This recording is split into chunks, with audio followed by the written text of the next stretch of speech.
श्री डोंगरे जी महाराज तत्वार्थ रामायण में कहते हैं कि जब सती भगवान राम की परीक्षा लेके जब वापस लौटने लगी तो सती को मार्ग में उनको श्री राम लक्ष्मण जानकी के दर्शन हुए।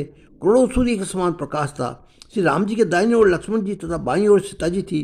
श्री सीताराम जी का नित्य संयोग रावण सीता जी को ले ही नहीं गया था। ऐसा दर्शन करके सती जी ने अपना मार्ग बदला।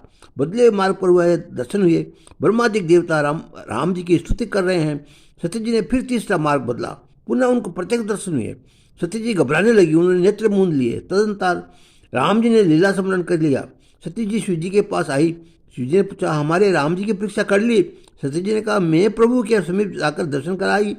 आपने तो दूर से दर्शन किया था, मैं तो पास से उनके दर्शन करके आई हूँ। परंतु शंकर भगवान से क्या छिपा रह सकता है? वे तो ईश्वर सर्वभूता नाम है।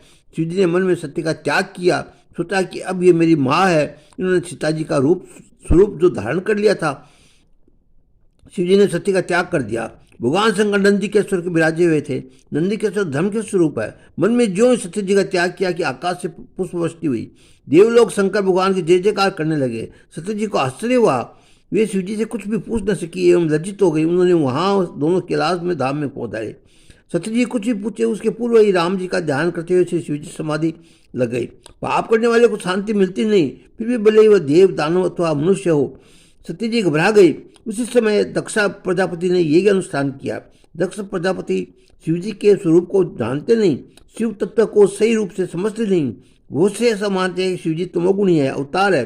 ब्रह्मा जी रजोगुणी के अवतार है और विष्णु भगवान सत्वगुणी के अवतार है।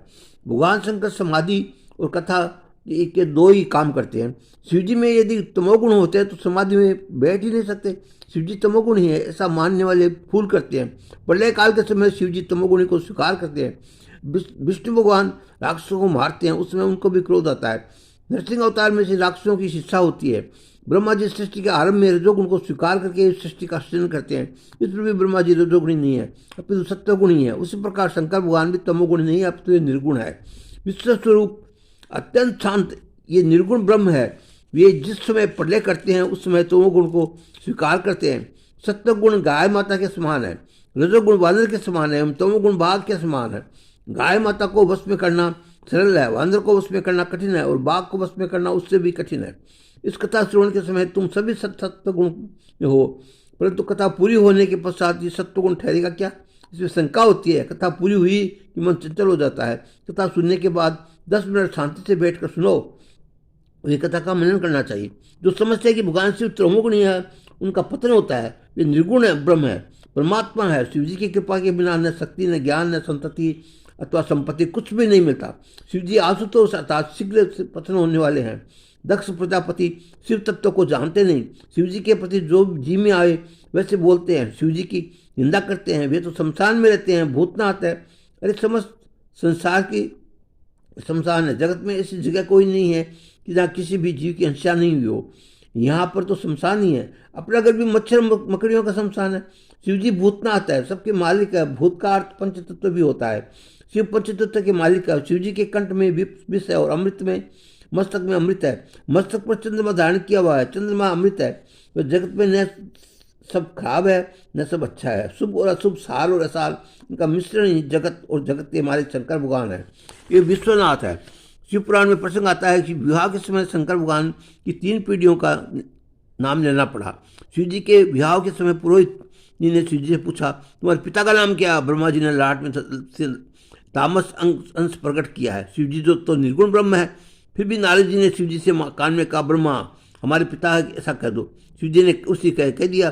पुरोहित ने पूछा, तुम्हारे दादा का नाम क्या? पुनः नारद जी ने शिव जी से कान में कह दिया, विष्णु भगवान मेरे दादा है, ऐसा कहो। शिव जी ने उसी प्रकार कह दिया। पुरोहित ने तीसरी पीढ़ी का नाम पूछा, तुम्हारे परदादा का नाम क्या? नारद जी कुछ कहे उससे पहले शिव जी बोल पड़े, अपने परदादा का नाम मैं ही हूँ। परंतु दक्ष प्रजापति शिव तत्व को जानते नहीं। उन्होंने निश्चय किया कि शिव जी को मैं यज्ञ में भाग नहीं दूंगा। बहुत से मनुष्य देव विशेष को मानते नहीं। किसी देव विशेष को न मानने से अनन्य भक्ति होती नहीं। अन्य देवों को अंश रूप मानो, अपने इष्ट देव को पूर्ण रूप मानो, परंतु मान्यता समस्त देवों को दो। 10 प्रजापति तो ऐसा निश्चय किया कि मैं नारायण की पूजा करूं और शिव जी की पूजा न करूं। उन्होंने देवता, गंधर्व, किन्नर सभी को निमंत्रण भेजा। देवता, गंधर्व, किन्नर हिमालय में बैठकर शिवराज पर्वत पर जा रहे थे। सती जी बाहर आई। देवकन्याओं से सुंदर श्रृंगार किया हुआ था। सती जी ने उनका हाथ ऊंचा करके बुलाया और पूछा, कहाँ जा रही हो? उत्तर मिला, तुमको खबर नहीं? तुम्हारे पिता के वहाँ बहुत बड़ा यज्ञ है, तुमको निमंत्रण नहीं मिला क्या? सती जी को आश्चर्य हुआ, मन में विचारने लगी, मुझे सूचना भी नहीं है। देवकन्या पूछने लगी, तुमको निमंत्रण नहीं आया? सती जी ने कहा कि निमंत्रण देने तो कोई आया ही नहीं होगा, परंतु इस कैलाश पर तो छोटी पर पहुँच न सका होगा। देवकन्या उन्हें विदा ली। शिवजी ध्यान में उठे तो सती जी ने उनसे पूछा। शिवजी ने समाधि में बैठे राम राम राम कहने लगे।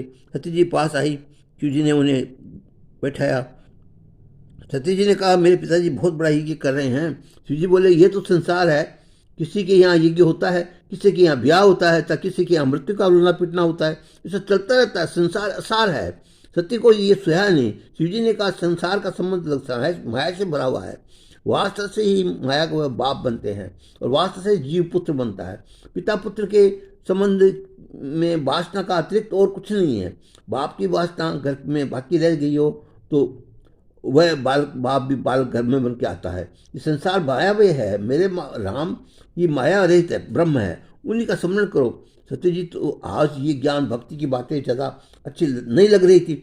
सत्यजी ने कहा, पुत्री का पिता के घर जाने के लिए कितना मन होता है, वह जाने से उसको कैसा सुख मिलता है, उसको तुम्हारे जैसे ज्ञानी क्या समझते हैं। सती जी का जाने का आग्रह करने लगी।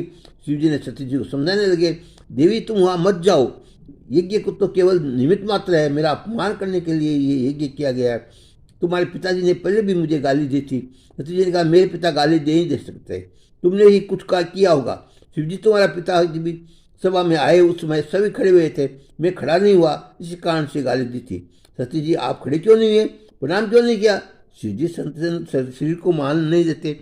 यह शरीर जिस कारण से सुंदर लगता है, उन परमात्मा नारायण को मैं मन से प्रणाम करता हूँ, मैं उनका अपमान नहीं किया जा सकता। सती जी महाराज, ये तो ज्ञानी पुरुषों की परिभाषा है। पिताजी के अंतर में विराजे हुए अंतर्यामी को आपने मन से प्रणाम किया, मेरे पिताजी को उसकी खबर न हुई और उन्होंने कदाचित कुछ क्रोध किया हो तो उस सबको आप भूल जाइए। शिव जी मैं तो भूल चुका हूँ, तो तुम्हारे पिताजी नहीं भूले हैं। तुम वहाँ मत जाओ, मैंने तो अपमान सह लिया, परंतु तुम सह नहीं सकोगी। इस तरह जोगणी जी महाराज कथा सुनाते हैं। शिव कथा पहले आती है रामचरितमानस में, तत्काल रामायण के अंदर में पहले शिव कथा सुनाते हैं। और मैं आपको अगला सुनाऊँ, तब तक जय सिया राम।